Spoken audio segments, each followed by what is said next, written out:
अस्सलाम वालेकुम नाज़रीन, आप देख रहे हैं फ़र्ज़ न्यूज़ और मैं आपका मेज़बान अमाद मलिक आपकी खिदमत में हाज़िर हूँ एक बार फिर एक नए प्रोग्राम के साथ। नाज़रीन, जैसा कि आपको पता है कि सोशल मीडिया पर वायरल आपने चंद दिन पहले काफ़ी पोस्टर भी पढ़े होंगे कि जिसमें कहा गया कि 28 अगस्त को जो है वो ताजर बरादरी जो है वो हड़ताल की जाएगी, दुकानें बंद होंगी। लेकिन क्या ये एक साजिश थी? हमारे साथ अंजुमन सुप्रीम ताजरान ग्रुप के सदर अमीन भट्ट साहब मौजूद हैं, इनसे जानने की कोशिश करते हैं। सर, बताइएगा कि ये क्या साजिश थी, आखिर क्यों दुकानों को बंद करने की कोशिश की गई थी? सोशल मीडिया पर काफ़ी पोस्टर देखने के, इसकी हकीकत क्या है? एक तो पहले के बाद मैं आपको ये बता दूं कि जो हड़ताल थी ना, ये ताजरों की कॉल नहीं थी। ताजरों की कॉल होती तो मैं ताजर नुमाइंदा हूँ, फैसलाबाद की तमाम तंजीमों का मैं चेयरमैन हूँ।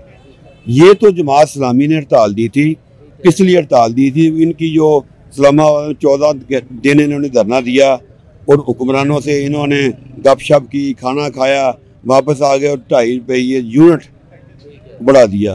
ठीक है। तो ये तो थोड़ा बदनाम हो चुके थे। इसके बाद इन्होंने खुद ही ताजरों के तमात के लेने के बगैर ही हड़ताल की कॉल दे दी।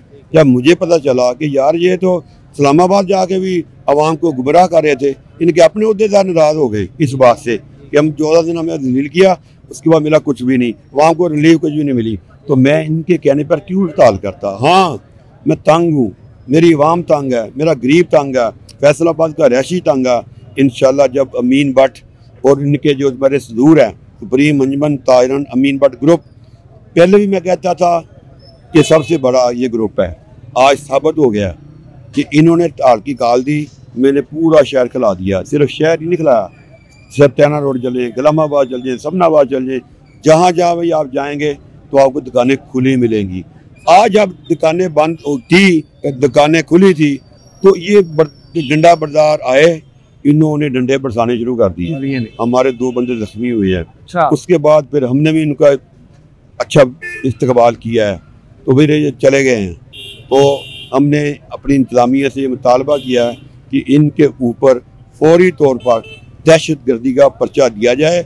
अगर पर्चा ना दिया गया तो अपने तमाम ताजरों को इत्मीनान में लूँगा, फिर हड़ताल करूँगा। आज जो जमात इस्लामी का जो तरीक़ाकार था, मेरे जो कंसेप्ट था, वो ख़राब कर लिया इन्होंने। एक दफ़ा मैंने इनकी हड़ताल में शामिल हुआ था, हड़ताल की कॉल मैंने की थी, नाम इनका बना था।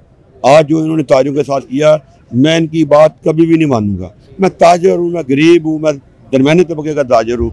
हमेशा मैं एक आवाज़ हूँ ताजरों की, मैं गरीबों की आवाज़ हूँ। आवाज़ बनकर इंशाल्लाह ताजरों का मसला हल करूँगा, गरीबों का मसला हल कर, जो भी ज़ालिमाना टैक्स होगा इंशाल्लाह गवर्नमेंट से वापस कराएंगे। सर, लोगों का कहना है कि जो आज की लड़ाई है ये एक बड़ी लड़ाई में तब्दील होने जा रही है। ये एक ताजरों को गुमराही की तरफ ले जाने की जो ये काल तो हकीकत थी, लोगों का कहना है, लेकिन आपके तवसल से बताया गया कि क्या हकीकत थी, क्या सच था। लेकिन जो लोगों का कॉन्सेप्ट है उसको किस तरह क्लियर करेंगे, किस तरह आवाम को इत्मीनान में? आज लोगों को क्लियर हो गया है। आप तो लेट आए ना, इधर हज़ारों मजमा था, उनको पता चल गया था कि अगर जो जमात इस्लामी की कॉल दी थी तो लोगों तो मतलब खुद ब खुद बंद करनी चाहिए थी। लोगों ने दुकानें खोल ली, अमीन भट्ट की कॉल पर खोल ली। तो अगर जो इतने अच्छे थे, या अच्छी तंजीम थी, या अच्छी जमात थी, तो इनको डंडे मारने की क्या ज़रूरत थी? डंडों से, बदमाशी से हड़ताल होती है? हड़ताल नहीं होती, गुंडागर्दी से हड़ताल नहीं होती। जो इनकम टैक्स की रसीदें दिखाई गई थी कि दुकानों को इजाफी टैक्स डालेगी, मेरी बात सुने, वो फेक रसीद है, कोई FBR का साइन नहीं है, कोई मोहर नहीं है। ये सिर्फ हाँ, ये इन्होंने सिर्फ अपनी हड़ताल कामयाब कराने के लिए लोगों को ये फेसबुक पे पर्चियाँ डाली। FBR से मेरी बात हुई है, जब भी कोई उनका मसला होगा FBR का, या कोई टैक्स लगाना होगा, तो अकेले नहीं लगाएंगे, हमें वो इत्मीनान में लेंगे। हम ताजरों को मैं इत्मीनान में लूँगा।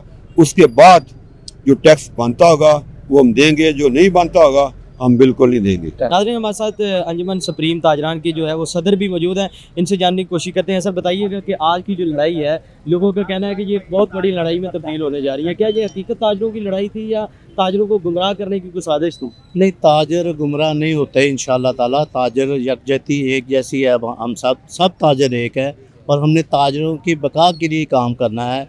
आज की जो स्ट्राइक थी ये क्योंकि एक सियासी जमात ने इसको अनाउंस किया था और ताजरों को इत्मीनान में नहीं लिया था।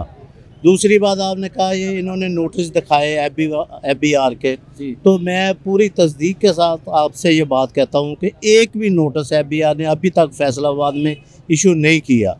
और इंशाअल्लाह ताला जो हम ताजरों के साथ मिल के हम जो उनको जैसा हम उनके साथ इसको तयन करेंगे उसी हिसाब से ताजरों के ऊपर टैक्स लगेगा। अदरवाइज़ इंशाअल्लाह ना तो हम अपने ताजरों पे ज़ालमाना टैक्स लगने देंगे और इंशाअल्लाह हर तरह ताजरों के लिए हम वक्त तैयार हैं। सुप्रीम ग्रुप जो है वो बड़ी तादाद में यहाँ पे मौजूद है और उनका कहना है कि ये स्ट्राइक सिर्फ एक फेक स्ट्राइक थी जिसमें ताजरों को गुमराह करने की कोशिश की थी और ताजरों को दो धड़ों में तब्दील करने की कोशिश की गई, लेकिन ताजर हमेशा एक हैं, हमेशा एक रहेंगे।